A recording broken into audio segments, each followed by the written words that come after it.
Hello everyone, welcome to study Vigyan Prakash. Study Vigyan प्रकाश के आज के वीडियो में शुरू करते हैं 16 जुलाई 2020 के सबसे महत्वपूर्ण करंट अफेयर्स। तो पहला सवाल ये है कि रोटरी इंटरनेशनल के द्वारा एक पुरस्कार दिया जाता है पॉल हैरिस फेलो सम्मान 2020। पूरा प्रश्न देख लेते हैं। क्वेश्चन ये है कि पेयजल स्वच्छता, बीमारियों की रोकथाम, पर्यावरण, विश्व शांति आदि के लिए उल्लेखनीय कार्य करने के लिए दिए जाने वाले पॉल हैरिस फेलो सम्मान 2020 से किस भारतीय मुख्यमंत्री को सम्मानित किया गया है। तो क्योंकि ये एक भारतीय मुख्यमंत्री हैं इसलिए क्वेश्चन बहुत इंपॉर्टेंट है और इसका सही जवाब है ऑप्शन बी, यानी कि ए.के. पलानीस्वामी। ए.के. पलानीस्वामी जो कि तमिलनाडु के सीएम हैं, उनको यह पुरस्कार प्रदान किया गया है। बात करेंगे रोटरी इंटरनेशनल के बारे में। तो फ्रेंड्स, सबसे पहले मैं आपको यह बता दूं कि रोटरी इंटरनेशनल जो है ये रोटरी क्लब जो बनाए जाते हैं अलग अलग देशों में, अलग अलग प्रदेशों में। तो रोटरी क्लब का जो इंटरनेशनल एक यूनियन है उसको कहते हैं रोटरी इंटरनेशनल। तो रोटरी इंटरनेशनल रोटरी क्लब का एक संगठन है। रोटरी क्लब संसार भर में सेवा करने वाले क्लब हैं और इसके सदस्यों को रोटरियंस कहा जाता है। इसके जो सदस्य बनते हैं उनको क्या कहा जाता है? रोटरियंस। और इनको एक लेपल पिन दिया जाता है जिसकी वजह से ये पहचाने जाते हैं, उसको कहते हैं लेपल पिन। तो ये लेपल पिन अब दिया जाएगा ए.के. पलानीस्वामी जी को भी। और एक बात और भी याद रखना कि रोटरी इंटरनेशनल का जो मोटो है, मोटो मतलब आदर्श वाक्य, वो क्या है? तो ये है सेवा स्व से ऊपर। सेवा स्व से ऊपर। 1905 में पॉल हैरिस जो कि पेशे से एक वकील थे, 1905 में पॉल हैरिस जो कि पेशे से एक वकील थे, उन्होंने अमेरिका के शिकागो में रोटरी क्लब की स्थापना की थी। तो ये जरूर याद रखना। और उन्हीं के नाम पर यह पुरस्कार जिसको नाम दिया गया है पॉल हैरिस फेलो सम्मान 2020। तो इस वर्ष पॉल हैरिस फेलो सम्मान दिया गया है ए.के. पलानीस्वामी को। चलिए आगे बढ़ते हैं, क्वेश्चन नंबर 2 पे आते हैं।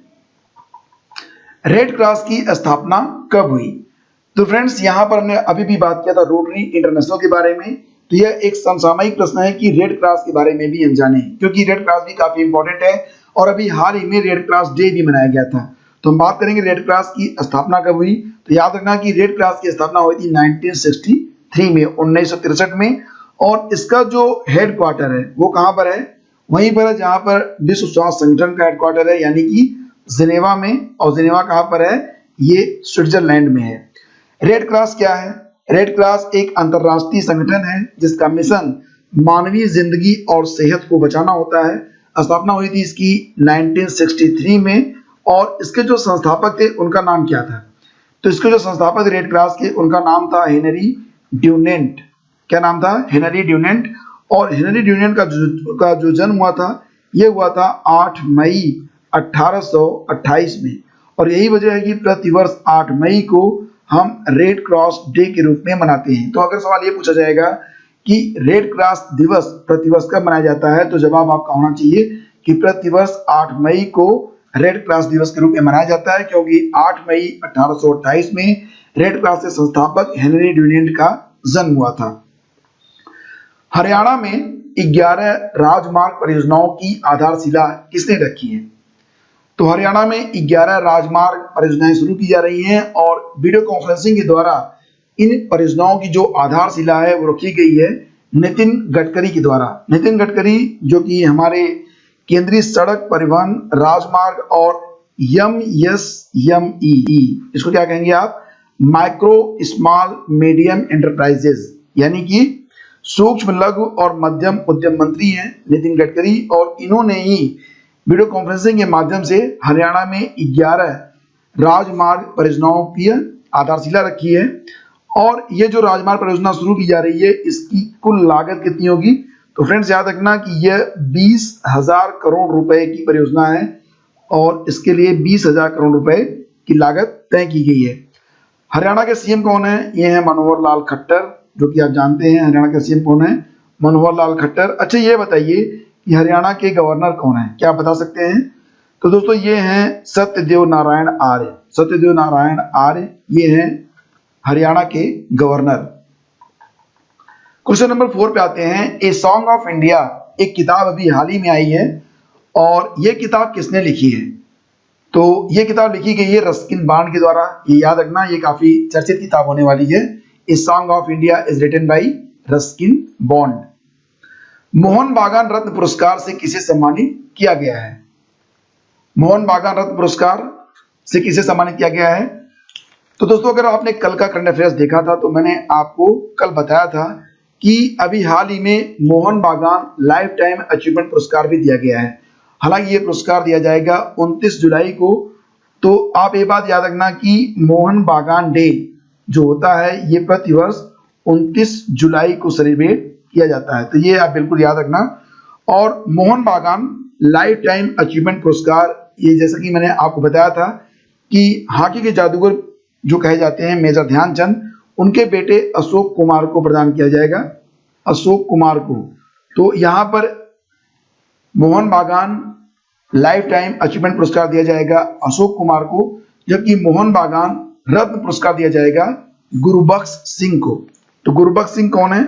तो फ्रेंड, गुरबख्श सिंह जो कि एक हॉकी लेजेंड माने जाते हैं, और इसी के साथ इन्हीं के साथ एक और लोग हैं, इनका नाम है पलाश नंदी। पलाश नंदी, पलाश नंदी कौन है? पलाश नंदी प्रथम श्रेणी क्रिकेटर हैं। तो दोनों को इस वर्ष मोहन बागान रत्न पुरस्कार 2020 से सम्मानित किया जाएगा।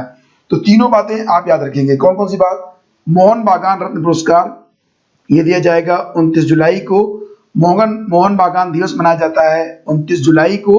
गुरबख्श सिंह और पलाश नंदी, गुरबख्श सिंह जो कि एक हॉकी प्लेयर हैं, पलाश सिंह जो कि प्रथम श्रेणी के क्रिकेटर हैं, पूर्व में रहे थे, और इन दोनों को दिया जाएगा मोहन बागान रत्न पुरस्कार। जबकि मोहन बागान लाइफ टाइम में अचीवमेंट पुरस्कार दिया जाएगा अशोक कुमार को। अशोक कुमार कौन है?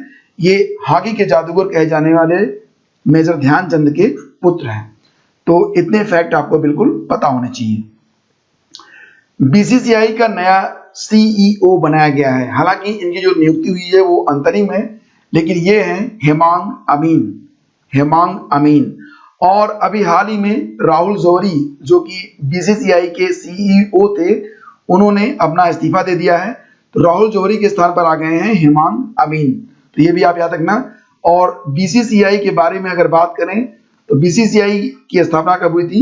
तो फ्रेंड्स याद रखना, बीसीसीआई की स्थापना हुई थी दिसंबर 1928 में, और इसका जो हेडक्वार्टर है आप जानते होंगे, हेडक्वार्टर इसका है मुंबई में। और हेमांग अमीन इसके जो है अंतरिम कौन बनाए गए हैं? सीईओ। तो इतनी बातें आप याद रखेंगे। आगे बढ़ते हैं। अफगानिस्तान में भारत के नए दूत के रूप में किसे नियुक्त किया गया है? तो बस इतना याद रखना कि अफगानिस्तान में भारत के जो नए दूत नियुक्त किए गए हैं वो हैं रुद्रेंद्र टंडन, ऑप्शन बी। और इसी के साथ बांग्लादेश में भारत के नए राजदूत के रूप में किसे नियुक्त किया गया है? तो ये तस्वीर अगर आप पहचानते होंगे तो जवाब आपको मिल गया होगा। तो फ्रेंड्स, बांग्लादेश में भारत के नए राजदूत नियुक्त किए गए हैं बिक्रम डोराबिस्वामी। बिक्रम डोराबिस्वामी। और इन्होंने किसका स्थान लिया है? तो इन्होंने रीवा गांगुली दास का स्थान लिया है। रीवा गांगुली दास का स्थान इन्होंने ढाका में जाकर लिया है, ढाका जो कि बांग्लादेश की राजधानी है। तो अब बांग्लादेश में भारत के जो नए राजदूत हैं वो हैं बिक्रम डोराबिस्वामी। अभी हाल ही में शुद्ध नामक अल्ट्रा वायलेट सैनिटाइजिंग डिवाइस को विकसित किया गया है। क्या आप बता सकते हैं कि ये जो सैनिटाइजिंग डिवाइस है वो किस संस्था ने विकसित किया है? तो फ्रेंड्स याद रखना, शुद्ध नामक अल्ट्रा वायलेट सैनिटाइजिंग जो डिवाइस है इसे मोबाइल फोन से कंट्रोल किया जा सकेगा, और इस डिवाइस को डेवलप किया है आईआईटी कानपुर में। तो ऑप्शन बी इसका सही जवाब है। हाल ही में विश्व युवा कौशल दिवस कब मनाया गया? तो हाल ही में विश्व युवा कौशल दिवस अभी मनाया गया था 15 जुलाई को, यानी कि कल ही मनाया गया था विश्व युवा कौशल दिवस। और इसकी थीम काफी इंपॉर्टेंट है, ये जरूर आप याद रखना। विश्व युवा कौशल दिवस 2020 की जो थीम है, तो इसकी थीम क्या है? फ्रेंड्स याद रखना कि इसकी जो थीम है वो काफी इंपॉर्टेंट है और ये पूछी जाएगी डेफिनेटली। तो ये थीम है skills for a resilient youth. Skills for a resilient youth, ठीक है, ये इसकी थीम है। और यह दिवस यूनाइटेड नेशन के द्वारा अन्य विश्व संगठनों के माध्यम से मनाया जाता है।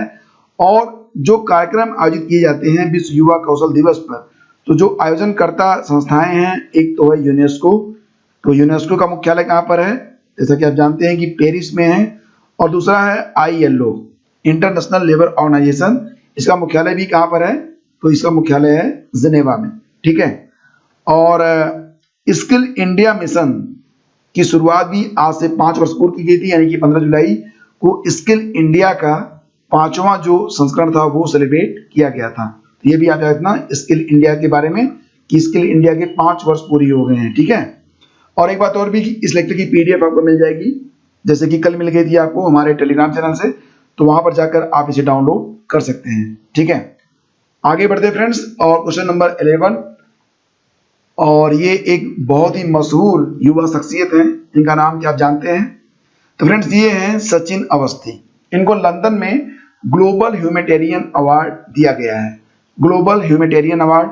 तो क्या आप बता सकते हैं कि सचिन अवस्थी को लंदन में किसके लिए ग्लोबल ह्यूमैनिटेरियन अवार्ड, वैश्विक मानवता पुरस्कार दिया गया?